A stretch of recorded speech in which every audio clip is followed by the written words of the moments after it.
మరొక వైపున చూస్తే తూర్పు తీరం ఐటీ సంబరం అన్నటువంటి స్టోరీ కూడా రాసింది.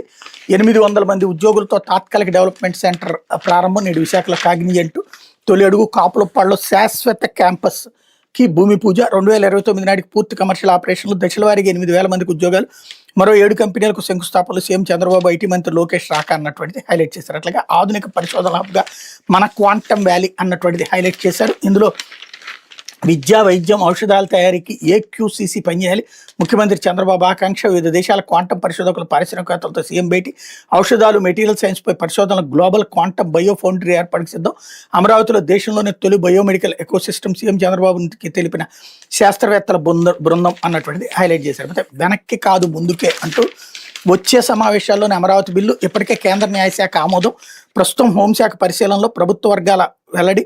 అమరావతిని జగన్ అడ్డుకోలేరు పెంబసాని. ఆంధ్రప్రదేశ్ రాజధాని అమరావతికి చట్టబద్ధమైన కట్టుదిట్టమైన రక్షణ కల్పించే ప్రక్రియ తుదశకు చేరుకుందని రాష్ట్ర ప్రభుత్వం వెల్లడించింది. కేంద్రం అమరావతి బిల్లుని వెనక్కి పంపిందని ఒక రకంగా ఇది చంద్రబాబుకు షాక్ అని జగన్ పత్రిక ఒక కథనం ప్రచింది. ఈ నేపథ్యంలో ప్రభుత్వం ప్రకటన విడుదల చేసిన అమరావతి కేంద్రమే రక్షణ కల్పించే బిల్లు ఇప్పటికే కేంద్ర న్యాయశాఖ ఆమోదం పొందిందన్నటువంటి వార్తని ఇక్కడ ప్రధానంగా హైలైట్ చేశారు.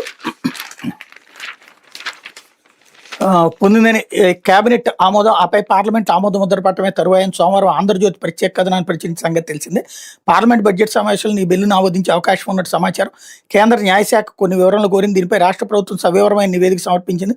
ప్రస్తుతం రాజధాని అంశం హోంమంత్రిత్వ శాఖ పరిశీలనలో ఉంది.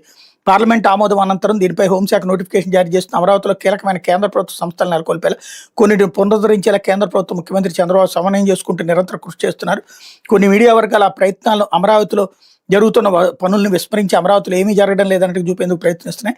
సిఆర్డీఏ కార్యాలయం కార్యకలాపాలు అమరావతిలో ప్రారంభమై 70కి పైగా సంస్థలు ఇప్పటికే నిర్మాణ పనులు చేపట్టే 10,000 మంది కార్మికులు రాజధాని పనులు చేస్తున్నారు. కాంట్రాక్టులు అమరావతిలో 24 గంటలు పనిచేస్తున్నారు ప్రభుత్వం తెలిపింది అన్నటువంటిది హైలైట్ చేశారు. అట్లా తప్పుడు రాతలతో